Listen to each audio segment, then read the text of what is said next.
Cerita di awal memperlihatkan sebuah kapal yang mengangkut seorang seniman patung dan para anak buahnya yang tengah diterpa badai di tengah samudra.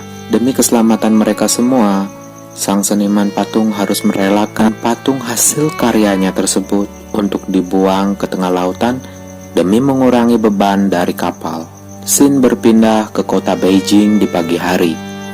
Terlihat seorang gadis cantik bernama Xia sedang menerima paket dari kurir. Paket tersebut berisi sebuah Walkman dan beberapa kaset pita.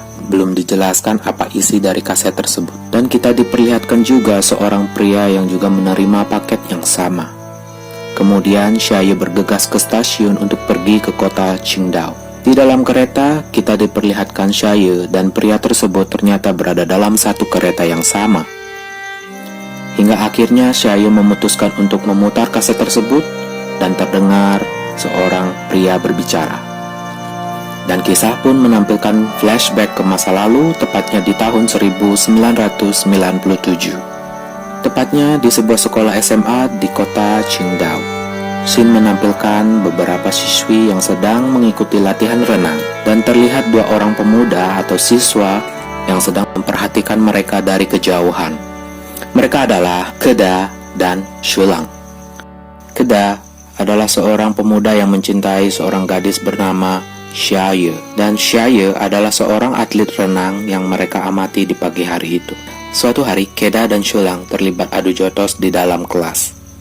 Lalu, Xia mencoba melerai hingga sang guru memergoki ulah para pemuda tersebut. Usut punya usut, masalah diawali oleh Keda, yang akhirnya Keda pun dihukum dan berjemur di tengah lapangan. Karena saat itu cuaca di kota tersebut sedang panas ekstrim, Keda pun jatuh pingsan. Singkat cerita, malam pun tiba. Keda pun terbangun dari pingsannya, mulai bergegas untuk pulang. Terlihat si cantik Xia datang dan mengantarkan tas milik Keda. Lalu mereka berdua pun pulang bareng di malam itu. Sedikit cerita, Keda adalah anak yatim. Ia tinggal bersama ibunya yang juga seorang pemilik kafe kecil-kecilan di daerah tersebut. Singkat cerita, karena cuaca yang sedang ekstrim, siswa-siswa di sekolah tersebut diliburkan selama 3 hari. Suatu ketika, Keda yang sedang santai mendadak dikerjai oleh teman-temannya. Keda saat itu tidak bisa berenang, nyaris wafat di kolam tersebut. Beruntung ada Xia yang menyelamatkannya. Lalu, saking malunya, Keda pun berlari dan meninggalkan Xia. Dan Keda pun juga melupakan buku yang sempat ia baca di awal urusan. Suatu hari, entah kenapa Shulang tak masuk pada hari itu. Kemudian, Keda dan Xia ditugaskan untuk menanyakan ke kediaman orang tuanya perihal mengapa ia tak masuk sekolah hari itu. Sesampainya di sana, orang tua Shulang yang ternyata adalah orang kaya tidak mengetahui keberadaan anaknya. Hingga setelah pamit, sang adik memberitahu keberadaan kakaknya tersebut. Lalu Keda dan Xia meluncur ke TKP. Xia yang kagum setelah membaca isi buku tersebut menyarankan Keda untuk mengirimnya ke sebuah stasiun radio. Bila terpilih, ia akan mendapatkan hadiah Walkman. Namun Keda menolaknya karena ia sudah mempunyai Walkman. Namun Xia berkata, "Kau bisa memberikannya kepadaku." Kembali ke pencarian Shulang, sesampainya di sana, mereka kaget melihat Shulang yang dikeroyok sejumlah preman. Keda dan Xia pun tak tinggal diam, mereka pun ikut membantu Shulang. Meski dengan susah payah, akhirnya mereka bertiga pun bisa selamat. Setelah beristirahat, kejadian tersebut membuat Xia dan Keda sadar betapa besarnya cinta mereka berdua satu sama lain, yang membuat mereka tiada henti untuk saling memikirkan. Suatu ketika, tulisan yang dikirim oleh Keda sebelumnya akhirnya terpilih dan dibacakan di stasiun radio tersebut. Isi tulisan tersebut ia karang dan tak sengaja terdengar oleh Xia yang berisi jika pemeran utama si gadis dalam cerita tersebut terkena kanker darah. Meski itu hanya tulisan, dari sanalah tragedi kisah cinta mereka akan dimulai. Karena sudah mendapatkan hadiah Walkman, pagi itu Keda mencoba untuk menemui Xia. Namun Xia terlihat cemberut dan mengacuhkan Keda. Keda yang penasaran dan tak tahu salahnya di mana, ia mencoba menarik perhatian Xia dengan berjemur di lapangan seperti tempo lalu. Meski itu cukup berat berada di cuaca yang sedang panas dan hujan, Namun hal itu akhirnya membuat Shia pun luluh dan menghampiri Keda dan memberinya sebuah kaset rekaman. Sesampainya di rumah, Keda langsung mendengarkan rekaman tersebut yang berisi kekecewaan Shia karena ia telah menulis karangan tersebut tanpa memikirkan perasaan para penderita kanker di luar sana. Dan jika Shia mengalaminya bagaimana? Apa yang akan kau lakukan? Tanya Shia dalam rekaman tersebut. Dan scene pun memperlihatkan seorang pria di awal film tadi yang ternyata itu adalah Keda di masa sekarang. Air matanya tak terbendung setelah mendengar rekaman kaset tersebut. Scene berbalik lagi ke masa lalu, di mana saat itu Keda dan Shia yang kian dekat dari waktu ke waktu, mulai dari saling membalas kabar lewat rekaman, mencontek saat ujian, dan menghabiskan waktu di lapangan sekolah. Namun hal itu hanya kenangan yang diperlihatkan ketika Keda yang asli telah sampai di sekolah tersebut. Satu persatu ia bongkar semua kenangan yang ia lalui bersama Shia di kala itu. Masih di masa lampau, terlihat Keda sedang mengikuti kursus berenang untuk pemula. Di sana ia bertemu dengan seorang bapak-bapak bernama Tuan Lee yang adalah seorang lajang berusia 56 tahun dan memiliki sebuah kantor pos di mana kantornya tersebut menjadi saksi atas perjalanan cinta Keda dan Shia. Keesokan harinya saat sedang latihan berenang, Tuan Lee berkata bahwa pelatih renang mereka tersebut adalah putri dari cinta pertamanya dahulu. Dulu ketika muda, Tuan Lee mencintai seorang gadis bernama Mei Xin. Mereka saling mencintai hingga suatu ketika Tuan Lee harus pergi bertugas wajib militer. Mereka pun harus berpisah hingga suatu ketika Mei Xin mengabarinya kalau ia akan menikah dengan pria lain. Dan setibanya dari bertugas, Tuan Lee memutuskan untuk pindah dan tinggal sebagai tetangga Mei Xin. Namun sayang, Mei Xin harus tewas karena kecelakaan, dan itulah yang membuat Tuan Lee melajang hingga saat ini dan memutuskan bahwa kelak Nona Sun atau sang pelatih renang ini, sekaligus anak kandung dari mendiang Mei Xin, akan memperoleh warisan beserta kantor pos dari Tuan Lee.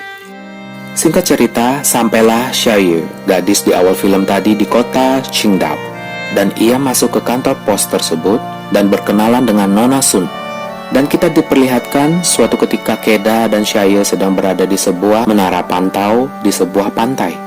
Shia pun bercerita kalau orang tuanya telah bercerai dan ia tinggal dengan ibunya saja.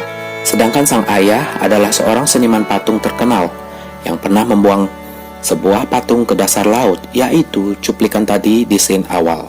Lalu Keda menyarankan Shia untuk menemui ayahnya di Beijing, hingga tak sengaja melihat penampakan Putri Duyung di saat itu. Keda pun menyusun rencana agar ibu Shia tak curiga akan tujuan mereka yang ingin pergi ke Beijing. Dengan berdalih wisata sekolah atau studi tour, dan Shulang yang merupakan seorang anak orang kaya memberikan akses Keda dan Shia untuk memakai villa milik orang tuanya, serta ia berperan sebagai guru yang telah mengajak murid-muridnya untuk studi tour. Sungguh sandiwara yang epik sekali. Setelah sang ibu percaya dan rencana pun berjalan sukses, akhirnya Keda dan Shia pun berangkat ke Beijing. Sesampainya di Beijing, betapa kagetnya Shia bahwa ayahnya yang selama ini ia tunggu-tunggu dan bahkan tak sekalipun menemaninya di saat hari ulang tahunnya, ternyata telah menikah dan memiliki sebuah keluarga kecil yang baru, hingga membuat Shia terpukul dan kecewa teramat parah. Seolah kehilangan harapan, Shia memutuskan untuk pulang. Namun, Keda teringat akan villa yang diberitahu oleh Shulang di stasiun sebelumnya, dan mereka pun pergi ke sana.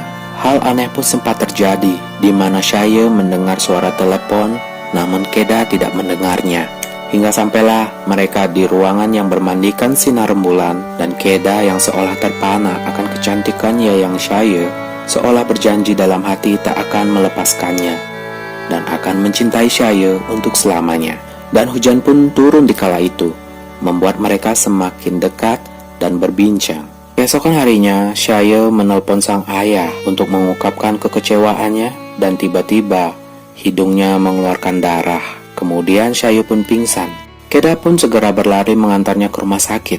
Sang ibu pun diberitahu bahwa Shia menderita anemia akut. Lalu Keda disuruh pulang, dan sebelum itu Keda menyampaikan bahwa Shia mendengar suara telepon sedangkan ia tidak.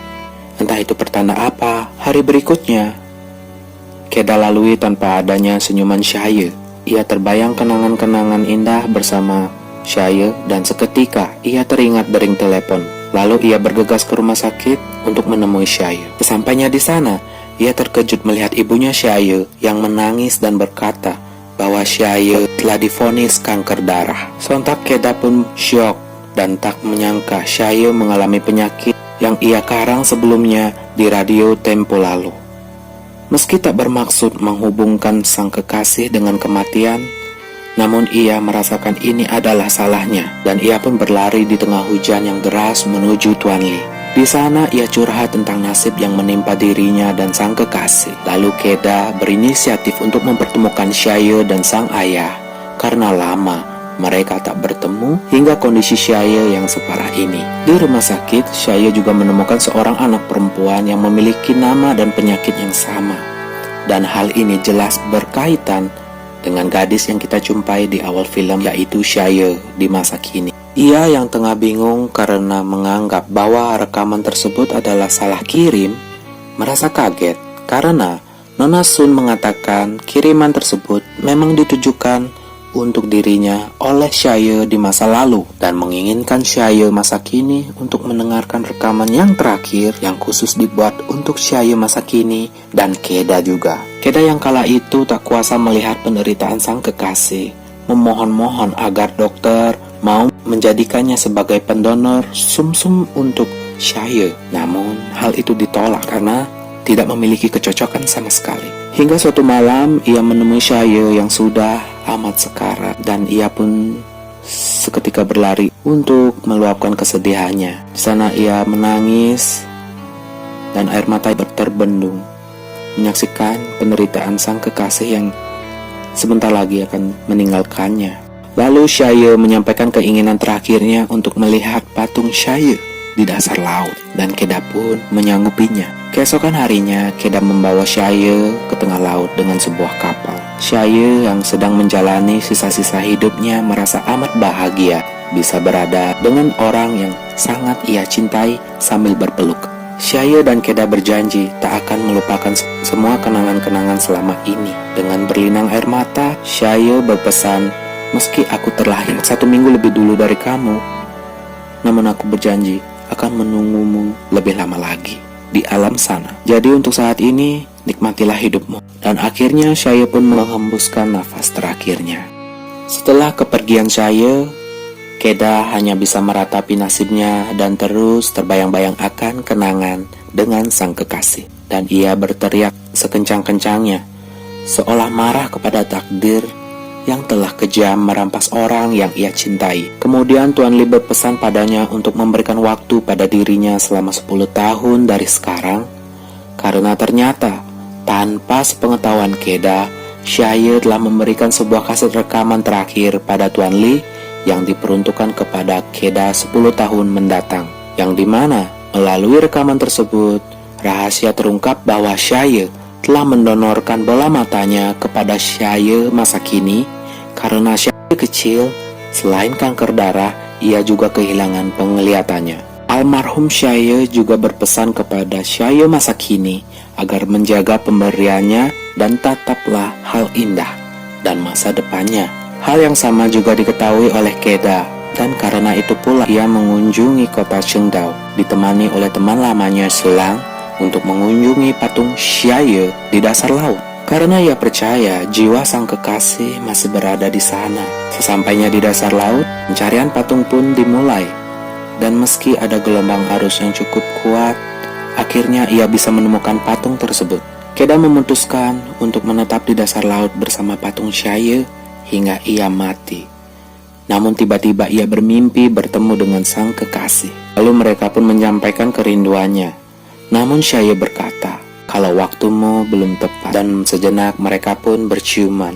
Lalu scene beralih di dalam air yang ternyata Keda berhasil diselamatkan oleh seekor putri duyung, dan di atas kapal ia menyampaikannya ke sahabatnya bahwa ia telah bertemu Shia. Lalu mereka menuju ke tepian dan terlihat juga Shia masa kini berdiri di dermaga memperhatikan mereka berdua, dan film pun selesai. Oke guys, itu tadi film romantis Semoga kalian suka. Jangan lupa like, komen, dan subscribe. Sampai ketemu di film berikutnya.